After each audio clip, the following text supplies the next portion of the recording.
নমস্কার বন্ধুরা, কেমন আছো সবাই? কি ভাবছো? রিমা আজকে আবার একটা জানা গল্প নিয়ে চলে এসেছে। না, আমি আজকে কোনো গল্প নিয়ে আসিনি। আজকে আমি তোমাদের কাছে একটা কথা জানতে এসেছি। যাই হোক, সেসবে পরে যাচ্ছি। আগে তোমাদেরকে আমি দেখাই আমার বাড়ির পাশ থেকে যে দ্বারকেশ্বর নদ বয়ে গেছে।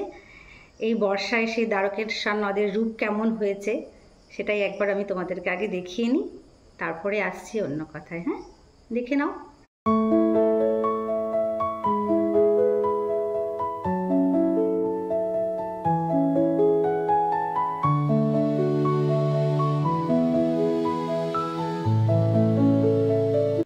দেখলে তো দ্বারকেশ্বর নদ কেমন ভরে গেছে বর্ষার জলে। আরও যদি বৃষ্টি বাড়ে, আরও যদি বেশি বৃষ্টি হয়, তাহলে কিন্তু ওপারটা একদম ডুবে যায়। প্রতি বছরই ওপারটা ডুবে যায়, আর এপারেও অনেকটা জল চলে আসে। যাই হোক, এবার আসি আমি যে কারণে ভিডিওটা করা। আচ্ছা, তোমাদের কাছে একটা কথা জানতে চাইছি। যখন তোমরা বাড়ি থেকে বেরো, কোথাও যাও, তালা দেওয়ার সময় তালাটা ঠিকঠাক দেওয়া হয়েছে নাকি দেখার জন্য কি টানাটানি করো?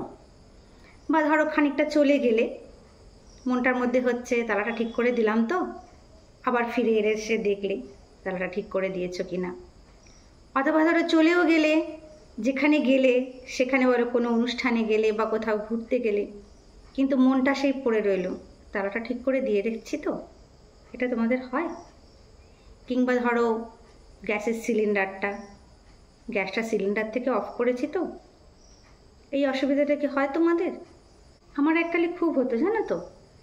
তারপর আমি ভাবলাম যে সবসময় এরকম ভয় না পেয়ে আমার হাতে তো মুশকিল আসান আছেই, যে আমার ফটো তুলে দিচ্ছে, আমার ক্যালকুলেটরের কাজ করে দিচ্ছে, আমাকে গান শোনাচ্ছে, আমাকে জিনিসপত্র কিনতে সাহায্য করছে, সে মোবাইল ফোন, সে তো আছেই, তার সাহায্যই নেওয়া যাক। হ্যাঁ, তারপর থেকে আমি কি করি, যখনই কোথাও বেরোই, আমি যদি কোথাও তালা দিয়ে যাই, আমি তালাটা দিয়ে একটা ফটো তুলে নিই। ঠিক সেরকমই গ্যাসটা সিলিন্ডার থেকে বন্ধ করে একটা ফটো তুলে নিই।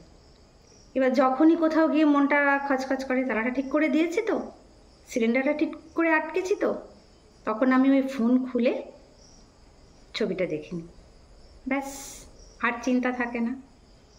কি বুদ্ধিটা ভালো তো? অ্যাপ্লাই করবে তো?